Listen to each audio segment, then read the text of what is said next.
presque 5 ans après la sortie de State of Decay premier du nom, on a droit d'ici la fin du mois à State of Decay 2, Xbox, etc. Euh, j'ai envie de dire que c'est bien que les deux sortent après 5 ans de développement, mais ça a l'air d'un jeu budget et pas forcément d'une exclue dont Microsoft pourrait être fier. Quand je vois les sorties à la chaîne d'exclus sur PS4, même si je suis pas un fanboy, force est de constater que les exclus Xbox n'arrivent pas du tout à la cheville. On nous sort State of Decay 2, c'est un peu comme si on sortait un film, sachant que ça allait être une mini daube, ou du moins pas un film suffisamment intéressant pour le sortir en salle. Donc on le sort tout de suite en cassette vidéo, en DVD, en Blu-ray, peu importe, mais il ne passe pas par la case salle obscure. Et là j'ai l'impression que c'est un peu la même chose avec State of Decay. Le 2 sort, il arrive directement sur Game Pass, qui d'ailleurs va augmenter de prix d'environ 20, 25 ou 30%. Bon, ça reste pas grand chose, ça reste 10 dollars, 10, 11 dollars par mois, etc. Mais j'ai l'impression que Microsoft bourre tout là-dedans, tout dans son Game Pass, cache tout leur soft dedans, en disant mais oui, regardez, on a beaucoup de value, beaucoup de valeur pour peu d'argent.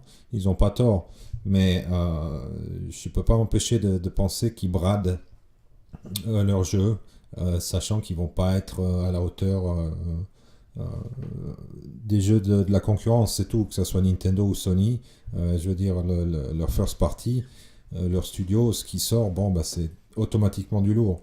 Alors là, après le mini fiasco, le naufrage Sea of Thieves, on vient nous dire que State of Decay sort directement Game Pass. Très bien, j'ai le Game Pass, je vais certainement le lancer et y jouer, mais d'après le gameplay qui est sorti récemment, ça vaut pas, oui, ça vaut 20 balles, 30 balles peut-être, mais je veux dire, c'est pas vraiment digne d'une console qui pousse 6 teraflops. Je suis désolé. De nouveau, j'accorde de moins en moins de crédit à ce genre de sortie. Ils ont intérêt à mettre les bouchées quintuples d'ici le 3 début juin. Sinon, ça va commencer à se voir, hein. Je veux dire, bon, Gears of War, c'est bien, c'est sorti. Forza aussi, on va certainement avoir un Forza Horizon 4, etc. Que dire de plus? C'est magnifique, mais on continue dans la même lancée, c'est-à-dire qu'on a très peu d'IP et on les maximise autant qu'on peut. Je veux dire, c'est pas. C'est très décevant. Moi, je suis fan de la première heure. J'ai acheté la Xbox originale quand elle est sortie, la 360 le jour de la sortie. Elle s'est cassée 2 fois, j'en ai racheté 2. La One, la S, la Scorpio, la X le jour de la sortie. Mais j'attends plus d'une société qui fait presque 100 milliards de chiffre d'affaires par an, qui a une machine dont la technologie est sans parallèle avec ne serait-ce que la Pro, et puis tout le reste, bon, bah, à côté, c'est des grippins.